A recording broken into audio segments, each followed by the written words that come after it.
It's my pleasure to be with you this morning and talk a little bit about the world of frozen potatoes. I guess first of all, too, I have to sympathize with what Mark says because I see that picture up there, and one of my, quote, good friends said to me, "What's up with the picture?" And I said, "What do you mean?" He said, "Doesn't look like you." And I said, "Okay, I'll get an updated one." So that was a younger, better-looking version of me. But it is my pleasure to be with you this morning. I'm a lot to cover. I'm going to run through it fairly quickly. I think it's a pretty common theme from what you've been hearing. I'm going to try to give you a little bit of perspective about what is driving the market, and hopefully it's some information that you'll find useful. So if we look at the world in very macro terms, there are really four kind of key big driving forces behind the growth of food service. And the first one being, and I think all of you have heard about, global population is growing. Probably by 2050, it's going to be 9 billion. And at about 2010, the world tipped over to where there was a greater percentage of people living in cities than living in rural. That now stands at 54%. It's going to continue to grow. That has some really huge implications for a lot of things, but certainly for how people eat.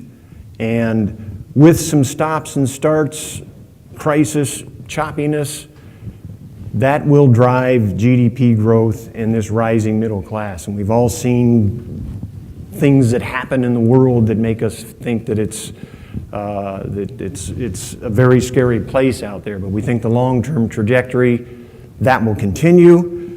Not sure what that is, but so that also fuels more and more women in the world becoming educated, and because they are living in cities now, either by choice or by need, driving their entry into the workforce, which then drives the need for convenience and food away from home. So I think that fairly virtuous cycle will continue, and the implication for that is that it drives what really is a huge global food service industry. And it stands at about 2.6 trillion right now. It's 3% of global GDP. And I've put some other industries there just to give you some context and a perspective for how big the industry that we're playing in is relative to others, even things like clothing and footwear, tobacco, consumer electronics, beauty, that are very, very familiar and very common to people, and probably would be surprised to know that on a global basis, the restaurant or the food service industry is quite large. So I think surprisingly to some people, when we look at food service, especially if we've got a U.S.-centric point of view, the U.S. is a huge market. But the fact of the matter is 80% of the sales now occur outside of the U.S. And if you look at this, you can call the U.S. somewhere 600 billion plus in terms of food service. Seeing there showing growth at about 3%, it's probably a little overstated in my view. But if you look at the rest of the world, that is projected to continue to grow at around 7%. So, not surprisingly, China is now the largest food service market in the world. And that probably passed by the United States several years ago. And then you see the size of the North American market, which it is huge. But this particular slide was showing China as a standalone with the rest of Asia Pacific pulled out of there. And you see there too that it is a very, very substantial market. And then, as you would expect, Western Europe and Latin America, the Middle East, that are both growing. And we'll talk a little bit more about that in a minute. But the other point with this is that in the red, what you see is the percentage of the food service market that is driven by chains. And that is something that in the U.S. it's roughly around 50%. And you see that in the other markets, on a relative basis, they're still somewhat underpenetrated. You look at China, Asia Pacific tends to be a pretty heavy QSR market, but certainly Latin America, there's room there. You saw this, and really it was US-based chains, if you go back even over the last 20 years, that were planting their flag and driving a lot of this growth. There's still upward opportunity for them, but what we're seeing now is much more emergence of local chains, whether it be in China or whether it be in Latin America. But that is still going to play out. So if you were to summarize this part of it, you could say Asia Pacific leads in size, Latin America leads in growth. And not surprising, I mean, half the world's population is in Asia Pacific. 41% of total food service spending is now there.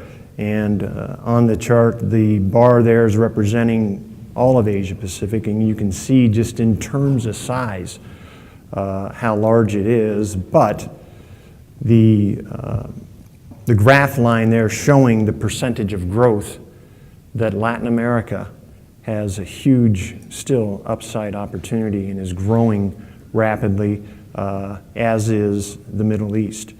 And again, we'll talk a little bit more about that in a minute. So what does all that mean for the frozen potato business? And it really is fueling what we're estimating at a 25 billion plus pound, and this is in pounds, market. And this is looking at in-country production and supply as well as export. So depending on data source, depending on timing, depending on exclusions, may see some slightly different numbers, but I think that this is pretty accurate in terms of the overall pie. And in the period from 2011 to 15, the market grew 2.7 billion pounds, and the estimate is that for the time period of 16 to 20, that it will grow another 2.5 billion pounds. And you can see here that the anchors, kind of the US and the European markets, very mature, not going to grow a lot, although, and I'll come to that in a minute too, the US has had an uptick here, and we'll talk about that. But what's driving this going forward will be exports and the continued emergence of these emerging market countries. So if we look at it just in terms of exports, in the top line there, that's showing export growth over the last 5 years, and these are numbers through September this year, where it's right at about 6 billion pounds of export volume. It's grown 20%, and then the next line there is Europe, and that's EU 28, all of the EU, showing substantial growth at plus 38%. And while it's still a positive picture, and I've broken out just the U.S. separately here, it's growing 10%. But as you've heard before, and we continue to see, the EU is capturing, and especially the EU 5, capturing a lion's share of that growth. I broke out Canada on this one, and I think take that one with a grain of salt. Canada does have a substantial amount of exports and a player in the global market, but that is largely influenced certainly by currency and by crop plant balancing decisions that the North American processors make in terms of the exports from there. I added Argentina, and And as it relates to one of the biggest growth opportunities and growing markets in South America, and specifically Brazil, they are a player. They're approaching 6-7% of the total global exports, and I think, and again, despite some of the choppiness maybe in Brazil and in South America, that will continue to grow, and Argentina will be a factor in that. So if we look at global share, and not surprising, the North American share declined from 47 to 41. If you look specifically at just the United States, it's 36%. Not surprisingly, concentrated in Mexico, where the U.S. dominates, and then into Asia Pacific, which is still the most competitive market for the U.S., but the EU grew from 41 to 48. And I think just even looking at here geographically, I mean, it's very obvious that they have proximity to some of these high growth markets, which drives a lot of it. There's always questions here around consistency of crop, the supply of crop as more and more capacity is brought on.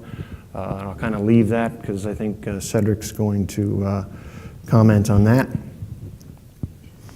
Quickly on the U.S. market, and I said it's been pretty flat for a long time, but it has grown some, especially this last year. We see that it was up 4.1%, and I think there'll be some other deeper dive on this as well. But the headline on that was McDonald's all-day breakfast. No question that that was really the driving force behind that, kind of a drafting effect for the entire category. It's good for the U.S., but really, and we'll dive into some of these other larger markets, that's where most of the growth is going to come from. Asia Pacific, you really look at that as kind of three areas: the more mature Korea and Japan, China by itself with all its complexities, and then that whole area of Southeast Asia. These are just import figures, and it's grown 9%, and looking at a 3-year trend here since 14. But this market probably, when you want to look at the, I'll say, kind of lingering effects of the West Coast port slowdown and the labor issues there, and you look at the share, of course, the North America is still the dominant share, but a substantial gain from the EU, and I think that situation really opening up the door to European product. Take a closer look at them. Japan, still the largest export market at 772 million pounds. They're recovering a bit. That was hugely impacted by the port issues from back a couple of years ago. I'd say we're recovering a little bit, but as you can see, there was a substantial growth of European imports there. I think the one thing about Japan and the idea of, and some of it was mentioned too in Stephen's talk, is this market certainly is very, very mature, but has very, very high expectations. So the quality, consistency of North American supply and consumer preference for that, I still think has and will be a major play in this market. China, we could probably spend the entire morning on China. Vast, complex, difficult, still with huge opportunity, even though it's slowed some. The 800 million that I have there, that's the total market, including in-country production. And unlike many of these other areas, China is different because there is capital being invested by the North American processors, European processors, and even Chinese to bring on capacity. But imports will always play a role in this market, and they've still grown substantially. And the North America still has a dominant share here. We look at Southeast Asia. We tend to look at that as all one market, but it's really pretty fragmented in total. It's huge in size. It's still growing. I think the headline with this one is that it's all different countries. The regulatory, compliance, supply chain environment here can sometimes be tough, but again, an emerging market, and there's still a lot of opportunity, but Europe will be a player there as well. I'll do quickly the Middle East. This Middle East, Southwest Asia, Russia, and it's just kind of how the data set that I look at breaks out. But Russia, really, it's 200 million pounds, most of it being imported from Poland. India, I think, obviously, vast, huge population, but still a ways out. The real driver here, surprisingly, is the Middle East, and more specifically, the Gulf states there. Europe dominates it. That's obvious given their proximity. But I think the thing here, too, similar to Japan and Saudi Arabia, despite the slowdown in the oil industry, certainly in terms of pricing and what totally drives their economy, they, similar to Japan, have a real niche for and demand for the high-quality U.S. products and the quality and consistency of those. So I think that there'll continue to be some play there for the U.S.